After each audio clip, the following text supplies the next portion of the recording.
Assalamualaikum warahmatullahi wabarakatuh. Sengaja saya pelankan suara intonasi saya karena pada malam hari ini kita kedatangan tamu spesial, yakni penggiat budaya dari Banyuwangi Selatan. Terlebih dahulu perkenalkan, ya selamat malam Mas Sai. Malam. Mas Sai Laras nggih. Nggih. Mas Sai Laras. Sebelumnya aslinya namanya itu Mas Sai Laras atau siapa? Saya itu sebenarnya aslinya Saiful Hadi Santosa. Ya. Kalau lahir Saiful Hadi Santoso. Tapi karena ada kesalahan di akte kelahiran waktu itu akhirnya dipakai sampai sekarang. Nah, nama Mas Sai Laras itu muncul tahun 2009. 2009. Ya. Cukup lama, Pak ya? Cukup lama. Kenapa? Karena saat itu tahun 2009 itu kan masih saya posisi masih kuliah di UIN Malang ya. Yeah. Posisi kuliah di UIN Malang. Terus nama Saiful itu ada banyak di kelas itu. Jadi untuk membedakan Saiful yang mana, akhirnya teman-teman manggil saya di bagian awal Mas Sai gitu. Nah, panggilan Mas Sai, nah karena biar mudah Mas Sai siapa? Banyuwangi identik dengan Lare Osing, meskipun secara darah saya itu tidak ada hubungan, tidak ada sama sekali darah Osingnya, tapi untuk memudahkan saat itu akhirnya dipakai Mas Sai Laros. Terus saya tambahi Banyuwangi. Waktu itu lagi boomingnya nama identik belakang Lare Osing ya? Iya. Waktu 2009 gitu ya. Betul. Dan era tahun 2009 itu kan eranya Facebook ya. Facebook itu di kampus itu lagi rame-ramenya. Jadi pada saat itu ada tugas namanya mata kuliah ilmu budaya dasar, suruh mencari informasi tentang budaya Banyuwangi. Nah, kan sistem penulisan atau mungkin ya teman-teman yang ngonten di media sosial saat itu belum seramai sekarang. Jadi yang saya cari diketik di Google tuh yang muncul pasti di search engine top 10 tuh santet. Santet Banyuwangi yang lagi rame. Nah, saya akhirnya berpikir gimana ya caranya agar konten-konten yang muncul di media sosial itu tidak selalu negatif tentang Kabupaten Banyuwangi yang tentunya yang kaitannya dengan santet itu. Akhirnya saya coba belajar ya. Saya mulai hal yang paling sederhana, membuat email. Itu pun nggak iso loh, Mas. Ya, dari 2009. Saya dari SMA di Muncar itu kan ya komputer cuma 10. Dengan sejumlah siswa sekian 1 minggu sekali. Jadi ketika saya kuliah di kota, ya akhirnya keteteran. Mulai belajar buat email, ditugasi buat blog nggak bisa. Akhirnya dari situ buat email, buat Facebook, buat blog. Saya membangun sedikit demi sedikit konten yang fokusnya di budaya Banyuwangi. Itu sudah pakai laptop atau warnet? Warnet. Mulai jam berapa ya? Jam 10 malam, jam 8, 9 sampai pagi itu 10.000 saat itu. Oh, paket malam? Iya, paket malam. Iya, agak murah ya malam waktu itu ya. 10.000. Jadi saya setiap hari itu pulang pagi, Mas. Hanya mau pengen belajar namanya internet itu.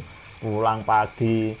Saya masih ingat tuh, saya punya teman namanya Mas Eko Suhartono itu yang ngajari saya mulai dari email, blog dan sampai sekarang blognya masih ada, kanaltelu.wordpress.com itu sampai sekarang masih ada. Itu bersejarah sekali. Apa blog pertama kali, Pak? Ya itu terkait Banyuwangi. Oh iya betul. Dari yang terkait Banyuwangi blognya itu kanaltelu.wordpress.com. Tapi sebelum itu saya sudah pernah buat, Mas.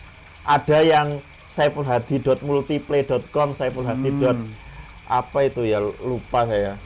Oh, saat itu eranya Friendster. Friendster ini kayak gimana? Friendster itu Facebooknya terkenal di zamannya. Jadi bisa dikatakan media sosial terkenal di tahun-tahun itu. Facebook kayaknya belum begitu dikenal kan. Kalau saya itu mengenal pertama itu Facebook, Pak. Kalau Friendster, ya, Friendster sebelumnya ibaratnya ADE. Baik. Kak, berarti blog pertama itu masa itu sudah menulis terkait Banyuwangi? Iya, sudah menulis terkait Banyuwangi sejak itu. Jadi di tahun itu kan eranya BlackBerry, Mas. Oh ya. BlackBerry Messenger. Jadi kalau ibaratnya nggak punya Friendster itu belum keren lah, pemuda di era itu. Nanti saya main sosial media itu saya ingat itu sejak tahun 2009 sampai sekarang. 2009 ya. Iya. Oke, mengingat terkait Banyuwangi apa gimana Pak sejarah Banyuwangi itu sebetulnya? Sebenarnya kalau bicara tentang Kabupaten Banyuwangi itu Iya. panjang sekali. Sampean pinginnya mau dilihat dari sisi apa dulu? Mungkin dari suku lah, karena Iya. suku di Banyuwangi itu kayaknya ada Osing, Jawa Iya. dan Madura ya. Banyak Banyak sekali, kan? ada Bali, Ada Arab Bali. juga, terus yang Mandar Mandar. ya, Oh. ada banyak. Jadi kalau dulu itu Banyuwangi itu kan memang masyarakatnya sukunya Osing ya. Iya. Suku Osing itu yang menamakan Osing itu kan orang Belanda. Oh. Ya, jadi kenapa dinamakan Osing? Karena orang Osing itu bisa dikatakan salah satu suku yang ada di Banyuwangi itu yang teguh memegang prinsip, artinya dia tidak mau diajak kompromi dengan Belanda. Oh. Karena saya melihat rumah-rumah suku Osing itu rata-rata kan berdampingan, Iya, berdampingan dempet. berhadapan-hadapan, Iya. menggerombol. Ya karena sejak dulu. Jadi ketika sewaktu-waktu ya ada serangan dari Belanda itu sudah siap. Ada yang di hutan sana berkumpul, terpisah-pisah gitu dan bergerombol.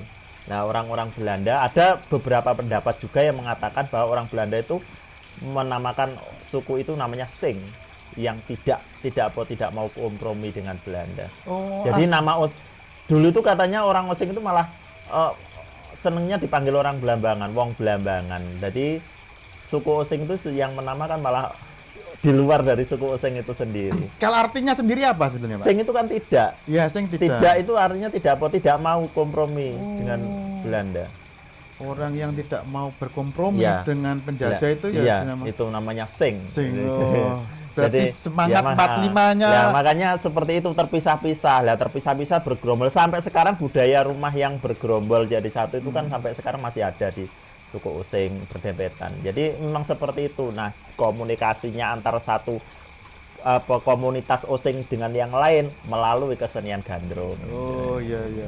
Oke Pak, itu kan terkait berarti suku Osing itu kan di utara kan, bagian wilayah Banyuwangi, Ya, bagian utara. kebanyakan seperti Itu wilayah dari mana sampai kali ini, Pak? Banyak sebenarnya Mas, mulai ada yang daerah Kemiren itu juga Kemiren. ada, Rogo Jampi tersebar, tapi memang kebanyakan di kawasan-kawasan itu.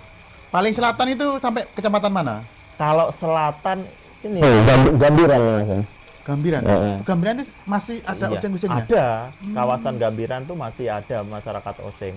Curing. Cuma kalau di wilayah utara kebanyakan itu. Terus di area kawasan pantai sama area pegunungan itu banyak dari suku Madura. Kalau oke. yang di area tanah datar persawahan itu Ah. rata-rata suku Jawa. Oke, Terutama oke. wilayah Banyuwangi Selatan itu Oke. Jawa. Kalau yang di pusat kota itu kan ada suku Arab juga kan. Terus Hmm. kawasan daerah Bum itu Mandar. Mandar. Ya. Terus ada yang di Rogo Jampi itu dari Bali juga ada. Patoman. Oke oke Pak. Mas kalau kita melihat satu suku-suku ini kayaknya kita nggak akan selesai malah. Iya. Kita coba menarik kesimpulan, kita mencoba menggali lebih dalam itu terkait Jawa. Iya. Nah, Jawa ini kan terletak di Banyuwangi Selatan, bagian katanya Pak Saya itu, Mas saya itu bagian wilayah datar lah, Iya. bukan bagian gunungan. Gimana Pak sejarahnya terjadinya perpindahan orang-orang suku Jawa masuk ke Banyuwangi itu? Oke, kalau bicara tentang bagaimana suku Jawa masuk ke Banyuwangi, dulu itu memang kawasan Banyuwangi itu memang kawasannya masyarakatnya Osing. Mm-mm. Nah, ada sebuah peristiwa yang sampai dikenang sampai sekarang dan itu menjadi salah satu peristiwa sejarah dan dijadikan hari jadi Kabupaten Banyuwangi, yaitu peristiwa Puputan Bayu. Mm. Nah, namanya perang Puputan itu yang perang habis-habisan gitu. Oh iya iya yang iya. bahkan sampai Belanda kocar kacir, artinya kocar kacir itu dari segi pendanaan. Oh ya. Dari segi memang Belanda menang, tapi dari segi pendanaan kan kocar kacir karena dananya habis berapa kilo emas gitu loh untuk mendanai perang saat itu yang Puputan Bayu itu. Akhirnya terjadinya banyak pembunuhan Ya. pembunuhan banyak masyarakat suku Osing itu yang wafat atau bisa dikatakan syahid pada saat itu, berapa ribu yang wafat. Akhirnya diambillah pekerja-pekerja banyak yang dari luar Kabupaten Banyuwangi, termasuk dari Trenggalek, Kediri, Tulungagung, Jogja dan sebagainya. Termasuk saya sendiri, Mbah Buyut saya pun juga dari Blitar. Oh. Saya generasi ke-6 di Banyuwangi. Oke, Pak. Dari sejarah Peputan Banyuwangi itu yang menang itu Belanda ya? Iya. Yang menang Belanda akhirnya karena di Banyuwangi itu kekosongan penduduk Iya. habis perang kan? Iya. Maka dicarikanlah para orang-orang dari Mataram mungkin ya. Dulu Mataram. Iya, Mataraman. Mataraman Ah. dari Blitar atau itu Iya. disuruh bekerja di sini. Oke. Dari mereka perpindahan mereka itu kan pasti membawa budaya kan, Pak? Iya. Budayanya seperti apa yang Budayanya sama tapi beda. ada Beda tapi modifikasi? mirip sama. Maksudnya Oh, gini, gimana itu? misal contoh yang paling sederhana, contoh ya. Ya, ya. Di Banyuwangi Selatan tuh kan masyarakatnya mayoritas Jawa ya. Ya, kan? Budaya misal jaranan. ya. Mbah Setro Asnawi yang beliau pencipta tari jaranan Buto. Beliau kan juga dari Trenggalek. Dari Trenggalek datang ke Banyuwangi. Datang ke Banyuwangi, di sini kan ada sebuah legenda Minak Jinggo. Ya. Di perempatan jalan pasti ada patung Minak Jinggo sama Ya. Dayun Ya. yang apa abdi dalamnya Minak Jinggo. Terus akhirnya Mbah Setro Asnawi seorang seniman kesenian jaranan yang dari Trenggalek. Di sana kan khasnya pegon, tari pegon kayak gitu kan jaranannya.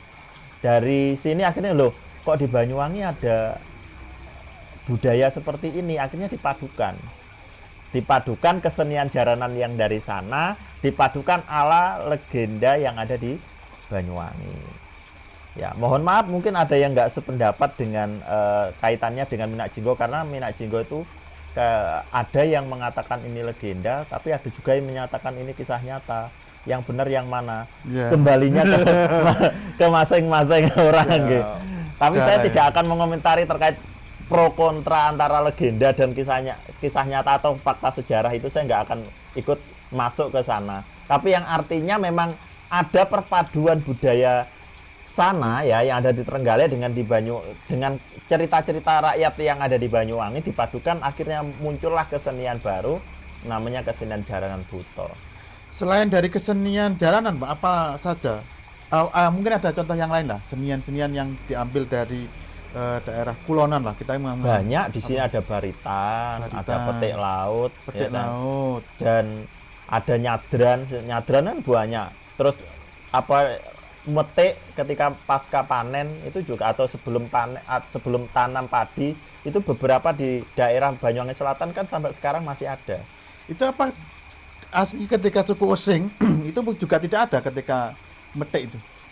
Ada, di suku Osing pun juga ada, tapi dari sisi mungkin dari bacaan mantra bareng itu juga beda. Oh, bedanya orang Jawa sama-sama ada metiknya, tapi dari sisi Iya. ritualnya mungkin agak beda. Pak. Agak berbeda. Berarti cukup banyak sekali, Pak, ya, terkait budaya-budaya yang dibawa ke Banyuwangi yang sehingga saat ini kita menikmati bersama-sama. Kita coba menggali kaitannya jaranan. Jaranan yang ada di Banyuwangi Selatan itu kan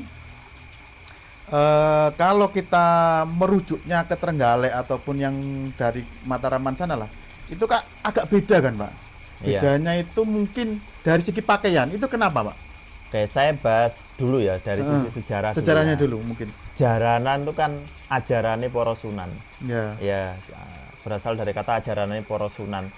Yang menciptakan kan Kanjeng Sunan Ngudung, ayahnya Kanjeng Sunan Kudus. Ya. Dari sisi sejarah dulu. Ya, sejarah. Nah, makanya kalau bicara jaranan sebenarnya ada yang mengatakan nggak ada hubungannya karo Islam, ya ada. Karena itu metode dakwah yang dipakai. Kalau Sunan Kalijogo pakai metode wayang, Sunan Ngudung ya pakai jaranan. Itu makanya dari segi filosofinya itu semua ada unsur nilai-nilai Islamnya. Sunan Bonang pakai kesenian dan sebagainya. Semua wali songo seperti rata-rata seperti itu. Nah, itu dari sisi sejarah. Terus di Banyuwangi itu punya keunikan, ya. Dari jaranan Buto, dari segi gerakan itu kan namanya ada gerakannya namanya lincak gagak. Lincak gagak, sampean lihat burung gagak itu kan gerakannya kan apa ya, lek wong Jawa ngarani jentalit ngono ta. Ya. Oh iya ta. Kayak gitu. Itu makanya lek ngarani tari jaranan Buto itu kayak gitu. Makan diarani jaranan Buto. Buto itu kan nyebuto to. Oh, Ya, jaranan nyebuto. Buto itu artinya nyebut apa ya? Nyebut Sang Maha Kuasa. Oh. Nah, makanya diarani tari jaranan Buto. Gerakannya pakai gerakan lincak gagak. Makanya dari sisi filosofi itu dakwah semua itu. orang Jawa itu dakwahnya orang Jawa pasti ada tanya, kenapa toh masyarakat Banyuwangi Selatan tuh kok rata-rata kok dakwahnya pakai simbol? Ya, pakai simbol kok gak langsung qala Rasulullah. Ya karena masyarakat Jawa itu lekat dengan seni. Ya, masyarakat Jawa khususnya ya lekat dengan kesenian, tembang, lagu, budaya, simbol-simbol. Makanya nggak heran rata-rata agama Islam masuk ke kawasan Jawa itu mengenalkan Islam kepada masyarakat Jawa ya pakai simbol, termasuk simbol dengan tari jaranan. Mulai dari gerakannya, mulai ini perlu dijelaskan apa enggak? Perlu, ini sangat membantu karena ini buat teman-teman agar mungkin penonton kita yang melakukan seni jaranan atau pelaku seni jaranan lebih mengerti. Sunan Ngudung itu panglima perang, Mas. Ya, panglima perangnya Kerajaan Demak. Ya, ayahnya Sunan Kudus itu Sunan Ngudung. Makamnya kalau sampean pernah ziarah wali ke Mojokerto, ke makamnya apa itu Syekh Jumadil Kubro. Ya, Syekh Jumadil Kubro. Ya makamnya di sana. Jadi satu kompleks. Di kompleks sampean ke sana nanti ada makamnya Sunan Ngudung. Masih satu kompleks sekali lah biar tahu. Rata-rata ke sana kan cuma tahunya makamnya Syekh Jumadil Kubro, tapi tokoh-tokoh di Bali itu kan banyak yang nggak tahu. Itu penciptanya kesenian jaranan. Dulu Sunan Ngudung itu menggunakan tari jaranan, itu setelah menari itu digunakan untuk dakwah, mengenalkan Islam, sama seperti Kanjeng Sunan Kalijogo menggunakan metode wayang. Makanya nggak heran tari jaranan itu penjabaran dari nilai-nilai keislaman. Kalau ada tembang Macapat itu mulai mijil, Mas Kumambang, mijil itu tentang kehidupan manusia mulai dari dalam kandungan sampai kematian. Yang terakhir Pocung, tembang Pocung tentang kematian. Tapi ini melalui gerakan tari. Nah, jaranan coba diperhatikan, kalau pakem kesenian jaranan itu di awal itu rata-rata yang ditampilkan anak-anak. Ya, tampilkan anak-anak. Kenapa harus anak-anak? Artinya memang itu ada filosofinya. Kehidupan tuh ya berawal dari kecil, ya dari kecil. Nanti ketika siang hari ditampilkan orang-orang yang dewasa, karena kehidupan manusia itu ya seperti itu, srengenge. Nah, srengenge mulai terbit dari sebelah timur, ya terbenam di sebelah barat. Nah, pada saat kesenian jaranan itu ditampilkan gerakan, pasti di situ ada namanya gerakan dadi. Itu ada filosofinya. Maksudnya kenapa ada kalau gak dadi apa gak iso, ya itu akhirnya ngerubah pakem lek jaranan gak enek dadine. Karena apa? Kehidupan manusia itu tidak semuanya lempeng, halus, terus runtut, bagus, semua tidak mungkin, Mas. Pasti naik turun. Ada satu kondisi kita itu imane yo naik, imane yo turun. Nah, dalam kesenian jaranan seperti itu. Di situ disimbolkan ada namanya dadi. Dadi itu maknanya apa? Manusia itu ya kalau terkungkung oleh hawa nafsu, dikuasai oleh hawa nafsu, kelakuannya tidak lumrah seperti manusia. Artinya apa? Ya orang itu kalau dikungkung hawa nafsu, kelakuannya ya kayak setan. Mangane beling, nggak lumrahe manusia umumnya lah. Mangane beling, terus juga kadang ya pitik mentah dan sebagainya. Itu di filosofinya kehidupan seperti itu menggambarkan manusia yang memang terkungkung oleh hawa nafsu. Yang nggak terkungkung hawa nafsu gimana? Yang nggak dadi tadi. Itu orang yang betul-betul bisa menguasai hawa nafsunya. Nanti di sore hari muncullah nama tari rampak. Ada yang mengatakan rampokan, ada yang namakan rampak. Nah, itu biasanya penarinya berada di tengah. Terus sambil membawa barong, ya kan? Terus nanti dikelilingi oleh penari, dia kadang barong, kadang celeng, bawa celeng gitu kan. Nanti dikelilingi penari. Nah, penari itu ada yang bawa pecut, ada bawa tombak. Nah, itu semua juga kehidupan manusia itu mulai dari kecil, dewasa, ya. Kecil kan nggak bawa apa-apa, manusia itu nggak bawa apa-apa. Manusia semua sama, lahir itu telanjang. Tapi ketika sudah ditempeli jabatan, ditempeli dengan pakaian yang misal berdasi, orang-orang yang dihormati di masyarakat, ya dia pasti rata-rata sombong. Lah sombongnya itu ya disimbolkan dengan tari yang dadi tadi. Ya.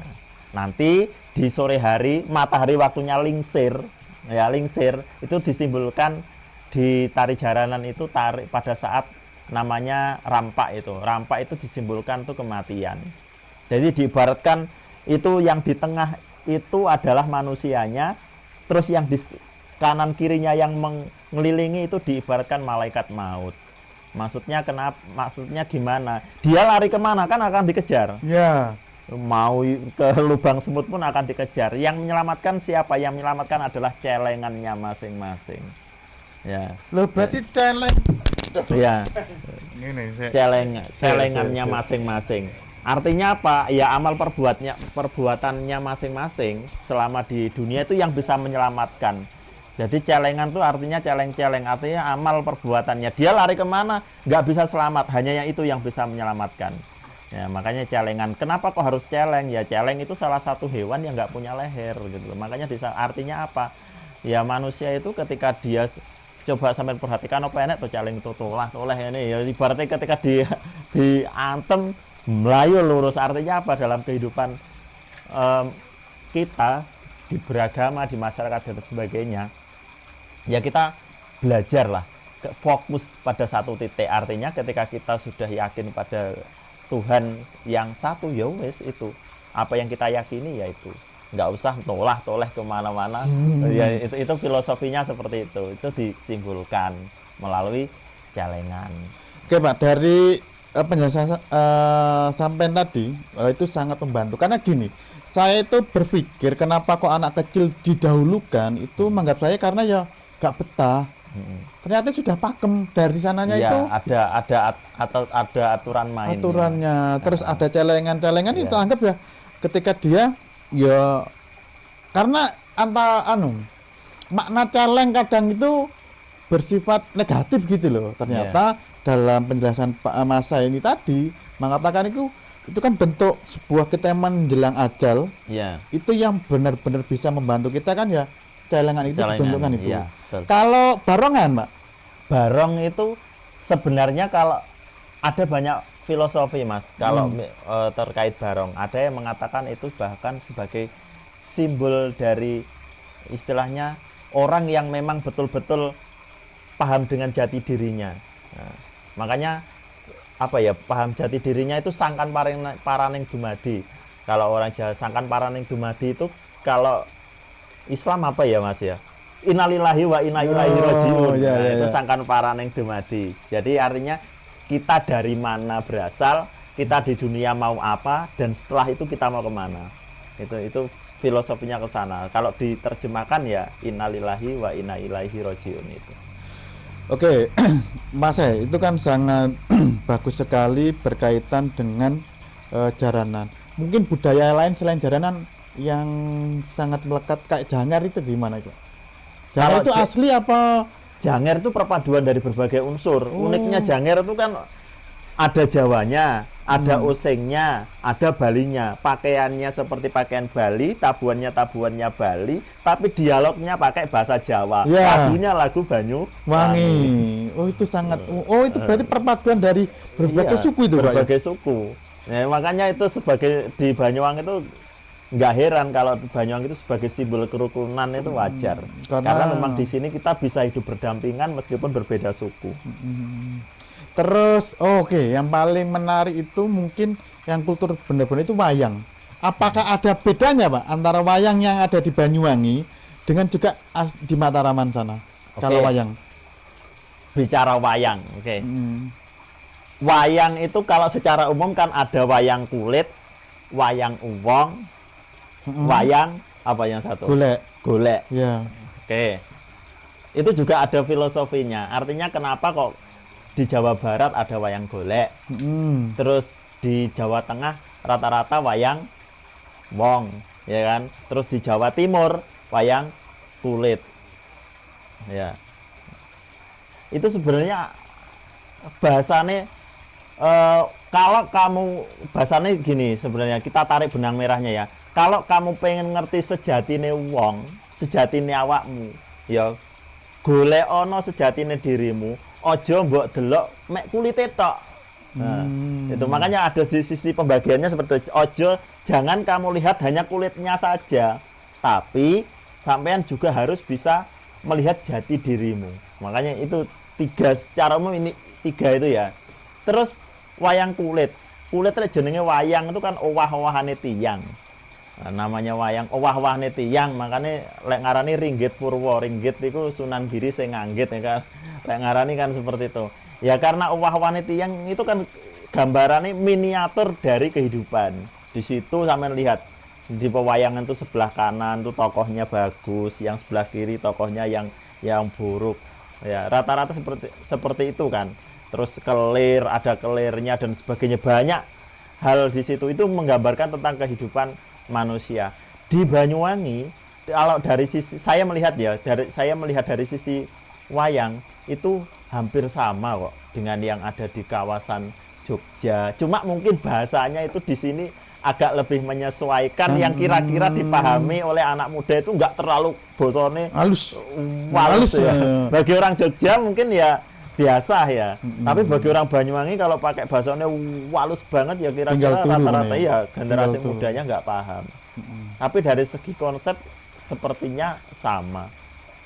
Oke Pak Se, sampean tadi kan sangat begitu lihat terkait budaya, terkait sejarah. Itu sebetulnya sampai sejarah apa pendidikannya dulu apa Pak?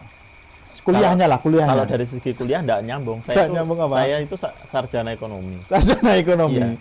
Tapi memang mulai buyut saya itu orang seniman. Mbah saya seniman, bapak saya seniman. Nurun saya seniman. Terus belajarnya kaitannya budaya ini dari mana? Ya sejak awal memang saya berkecimpung di sana gitu loh. Seneng di kesenian. Saya sejak kecil loh Mas, sebelum TK itu saya sudah sering sama bapak saya itu dijak tanggapan gandrung, kesenian jaranan, kadang ya di Janger itu sering. Jadi sering bersinggungan dengan teman-teman seni. Dan seiring berjalannya waktu saya sudah mulai dewasa, saya coba membaca beberapa literatur mulai jurnal, tapi kadang juga buku. Dan saya baca sebenarnya itu masa sih kesenian itu cuma hanya sekedar tontonan, apa tidak bisa jadi tuntunan. Ya, ternyata saya pelajari budaya itu muncul itu sebenarnya untuk tuntunan ya, khususnya yang di Banyuwangi saya lihat ternyata memang ada nilai tuntunan yang harus bisa dipahami oleh generasi selanjutnya itu tujuannya apa. Nah, makanya dari situ saya tertarik, saya tambah literatur, apalagi di Banyuwangi banyak sekali kan budayanya, saya tambah literatur sedikit demi sedikit. Saya bingung tanya teman-teman yang lain, oh budaya ini apakah betul toh ini budaya ini tidak ada hubungannya dengan Islam. Saya cari literaturnya, oh ternyata rata-rata banyak yang ada hubungannya dengan metode dakwah yang digunakan oleh para wali dulu. Nah saya makanya saya buat konten di YouTube atau di media sosial itu sebenarnya ingin meluruskan, ayolah kita coba belajar sejarah, belajar budaya, seni, tapi ya jangan berpandang negatif dulu. Di wilayah selatan itu kan saya kadang ada stigma negatif. Artinya gini, saya dulu kan di pesantren, di Minhajutulab ya, di Moncar. Pulang dari pesantren itu ikut di kesenian, kadang di jaranan, kadang di gandrung. Itu stigmanya masyarakat negatif. Santri ya ini enggak. Ya saya dulu itu loh di pondok ya. Kalau malam pagi siang itu habis ngaji kitab kuning. Ya saya kegiatannya di SMA ya ikut di kesenian. Artinya ya saya bisa bagi waktu wayang ngaji, wayang seni. Terus gini Pak Saya, kaitannya kan tadi jangan menjelaskan filosofi atau gimana itu kan. Itu mengerti filosofis dari sebuah seni budaya itu emang ada bukunya apa enggak Pak? Ada literaturnya. Ada literaturnya. Ada gini Mas, bicara tentang filosofi, tentang kesenian, itu memang ada literaturnya, ada juga cerita tutur dari generasi ke generasi yang masih terjaga sampai sekarang. Jadi saya pun juga nggak ngawur, artinya cerita nguarang sakar PDW, tapi ya memang saya dapat informasi dari mungkin sesepuh yang pernah bercerita kepada saya, atau beberapa mungkin dari jurnal penelitian mahasiswa jurusan seni budaya itu tak ambil, tak clipping Mas, tak kumpul nih, tak bandingkan, oh ini antara penelitian ini saya gabungkan gitu.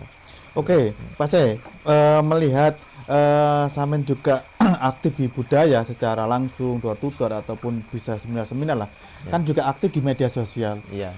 Emang masih banyak peminat orang mengerti budaya? Masih banyak. Ya, sampai sekarang masih banyak toh.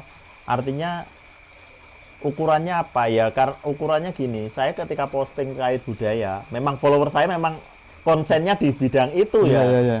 Sampai sekarang pun komennya juga masih banyak, responnya juga positif, konten-kontennya juga masih diminati oleh teman-teman, khususnya follower yang memang konsen di bidang itu. Itu rata-rata umurnya berapa? Usia produktif, Usia 17 produktif. ke atas, 40 ke bawah, yang paling banyak. Oke Pak, terkait seni jaranan ini kayaknya di Banyuwangi Selatan ini banyak kan? Iya, betul. Mungkin ada Ya. harapan-harapan untuk para seniman-seniman jaranan ini? Ya gini, kalau saya melihat ya, kesenian jaranan sekarang itu alhamdulillah beda dengan sekian puluh tahun yang lalu ketika Ya. masa saya kecil. Dulu kalau saya bicara tentang seni budaya di Banyuwangi, itu rata-rata pemainnya sepuh-sepuh, Ya. penarinya sepuh, yang nabuh gamelan sepuh. Sekarang anak-anak kecil SMP, SMA, canggih-canggih. Penarinya juga muda-muda, akhirnya penontonnya juga banyak. Artinya ada pergeseran nilai budaya yang sekarang sudah diminati oleh generasi muda, generasi Gen Z itu sudah minat di bidang itu dan tidak malu sekarang. Dulu mungkin anak muda kok seneng karo kesenian tradisional. Dulu era tahun-tahun itu ya senengannya apa ya anak band tuh. Kan dulu tuh kalau di SMA itu anak band tuh kan keren gitu kan. Nah sekarang anak-anak muda itu main gamelan udah biasa, artinya nggak malu, bangga, bahkan bangga ketika dia seneng di kesenian tradisi udah bangga. Artinya pergeseran mungkin yang berbeda dari sisi pakem memang. Kalau dulu itu kesenian tuh pakemnya memang betul-betul dijaga. Kalau sekarang mungkin pakemnya ya sekian persen gitu kan, banyak guyonannya, banyak istilahnya yang di luar pakem. Kadang ada beberapa juga kesenian ditampilkan dengan kata-kata yang kadang nggak pantas. Itu tetap ada perubahannya ke arah sana. Ya harapan saya itu ya bagaimana khususnya untuk teman-teman seniman ya, ayolah kita melestarikan seni budaya, kita melestarikan seni budaya Kabupaten Banyuwangi ini ya dengan baik. Artinya dengan tetap menggunakan pakem, dengan kreativitas era kekinian, ya kita nggak mungkin kan istilahnya harus stagnan seperti era sekian puluh tahun yang lalu kan. Ya tetap era kekinian, tetapi bagaimana tetap nilai-nilai budaya atau filosofisnya itu bisa dipahami oleh generasi muda dan bisa diterima oleh semua kalangan. Oke, terima kasih Pak saya sudah menerangkan banyak sekali. Kalau banyak-banyak nanti kita nggak bisa ketemu Pak saya. Mungkin betul. Kita ya malam ini cukup segini dulu lah, biar mereka lebih paham, pendengar kita lebih paham apa yang disampaikan. Kalau banyak-banyak ini kok apa loncat-loncat bingung nanti ya. Iya. Oke, terima kasih Pak saya sudah mampir di teras kita. Untuk teman-teman sekian terima kasih. Wassalamualaikum warahmatullahi wabarakatuh. Waalaikumsalam warahmatullahi wabarakatuh. Empat tapi